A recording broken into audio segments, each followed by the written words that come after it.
capítulo 12 do nosso curso de capacitação sobre trabalho social em habitações de interesse social, o único do módulo 4, tem como tema gestão, licitações, convênios e contratos. Estamos então ao lado da Ana Cláudia e da Flávia Mota, também autora do capítulo 9, e hoje vai encerrar o conteúdo do nosso curso.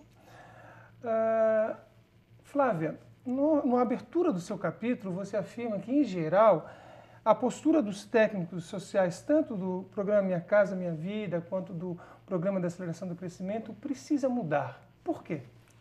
Bom, precisa mudar porque a própria mudança de como o trabalho social vem mudando e a mudança, inclusive, de como o Ministério das Cidades vem também valorizando o trabalho social dentro de um empreendimento. Então, enquanto empreendimento, o trabalhador social precisa de articulações, habilidades, competências com equipe multidisciplinar, com orçamento, com gestão, com instrumentos de controle e monitoramento. Então, é necessário repensar esse trabalho, buscar habilidades de gerenciamento, competências em relação a gerenciamento de equipe, de recursos, questões que muitas vezes são novas para o trabalhador social, né? Então, essa mudança passa por essa evolução do trabalho social, né? Como que ele era visto anteriormente, hoje como ele é visto, como parte de um processo e não como um evento setorial. É um verdadeiro desafio aos técnicos. Desafio aos técnicos. E como desafio, os trabalhadores, inclusive essa oportunidade, esse curso, é um momento rico, que é um momento de valorização desse fazer social, né? Como que há tempos atrás, né, quando eu iniciei meu trabalho como técnico, a gente não tinha esse momento de capacitação, de reflexão, de pensar, de instrumentos. Instrumento era uma coisa que não dizia respeito ao trabalhador social, né? Flávia, e a terceirização? Quando e como se opta pela terceirização? Bom, a administração, né, ela pode fazer por si só o próprio trabalho. Tem gente que pergunta, é obrigado a terceirizar? Não, mas a gente conhece, reconhece que muitas vezes não tem no quadro funcional a equipe técnica para desenvolver esse trabalho. E muitos municípios optam por terceirizar o trabalho social, entendendo que a terceirização do trabalho social, ela pode acontecer das mais diversas formas, ou pode contratar todo o trabalho social, ou pode contratar por partes, conforme a especificidade, conforme a demanda, conforme a própria necessidade do munícipe e da realidade daquele trabalho, né? Então, assim, é uma opção, mas é importante deixar claro que isso não furta o município da responsabilidade. Pelo contrário, a responsabilidade continua sendo do município o monitoramento e que as contratadas desenvolvam um trabalho com a mesma qualidade e eficiência esperada. Existe uma fórmula mágica para os termos de referência, uma receita de bolo, Flávia? Não existe e não é necessário, e não pode-se, porque nós estamos falando desde municípios pequenos até grandes municípios. Não existe uma receita de bolo e é importante que isso não exista. Por quê?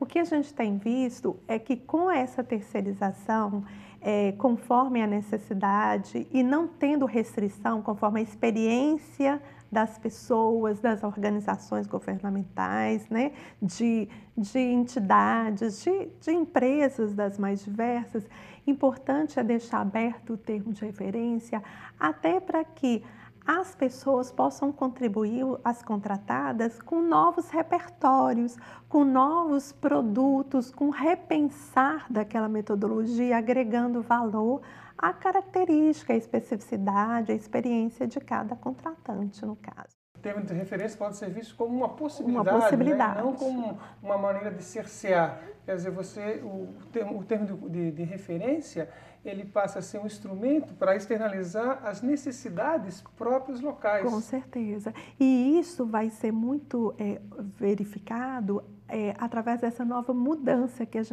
gente defende muito. Eu, particularmente, defendo muito de propostas técnicas e preço. Não só propostas menor preço. Porque aí você vai ver experiências, vai ver contribuições muito mais interessantes de outras pessoas. E aí uma valorização da expertise do contratado. Justamente. E com relação aos recursos, Flávia, né? Muito se fala, há realmente na portaria 21, definições claras de percentual de investimentos para o trabalho social, para o caso Minha Casa Minha Vida, para as favelas. O município é obrigado a atuar neste limite ou ele pode ir além? Não, o município não é obrigado a ir nesse limite. É uma referência do mínimo, né, necessário para ser feito. O que a gente tem visto é que muitos municípios vêm colocando recursos para antes, na fase do pré-morar, entendendo a importância do pré-morar para o desenvolvimento do trabalho e pós-morar também mais estendido. E durante o desenvolvimento do trabalho, a articulação daquilo que eu coloquei lá atrás, no capítulo 9, a articulação com os outros atores sociais ajuda a potencializar ações, a construir uma matriz de orçamento com a participação de vários atores sociais. Então, isso ajuda os recursos, otimizar e potencializar os recursos. E uma vez contratado, um elemento importante depois da contratação é o monitoramento, né? Sim, com certeza. O monitoramento do trabalho, não só o monitoramento das metas físicas, mas o monitoramento também da meta financeira. Né? Por isso que a gente coloca necessidade de mudança da postura do técnico social. Ele precisa pensar o trabalho social, ou seja, foi contratado para ter tal meta física, com qual recurso, ou seja, fazer análise de relação custo-benefício, utilizando instrumentos. Um dos instrumentos que eu gostaria, inclusive, de dividir com todos, aliás, são dois. Um de Belo Horizonte, que é a supervisão de contratos, construção de ferramentas.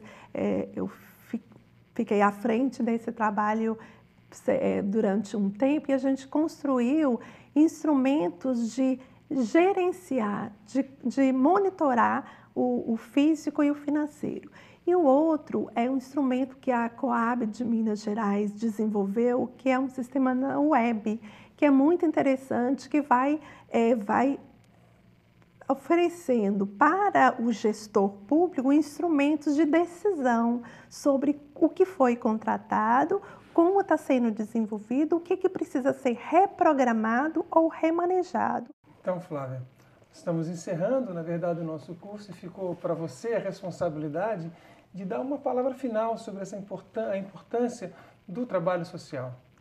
Bom, olha, eu posso falar isso com muita propriedade e com muita emoção também, assim, como técnica social que começou lá na ponta, ver hoje como que nós, e ainda tem muito a desenvolver, mas como que nós hoje encaramos, quando eu falo nós, governo, movimento social, como enxergamos o trabalho social, como parte de um processo e não como evento. Eu gosto muito de dizer isso, processual o trabalho social, ele não é fragmentado, ele está dentro de um todo que é um empreendimento. Então, quando o convênio Ministério da Cidade é um convênio que vem com 3 braços, o jurídico, a obra e o trabalho social.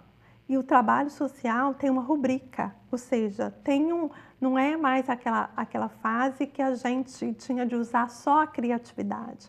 Agora a gente tem recurso também para fazer o trabalho social. Os munícipes, eles continuam, têm vida própria, né? Eles têm autonomia. O que o trabalho social precisa e deve buscar instrumentos de fazer desenvolvimento socio-organizativo. Ou seja, oferecer elementos para que as pessoas possam ter a sua própria autonomia, possam andar pelas suas próprias pernas. Obrigado, Flávia. Obrigado, Ana. Obrigado a você, cursista. Não esqueça de complementar tudo isso que foi visto aqui nessa entrevista com todo o material disponível para você. Boa atividade, bom estudo e boa finalização de curso.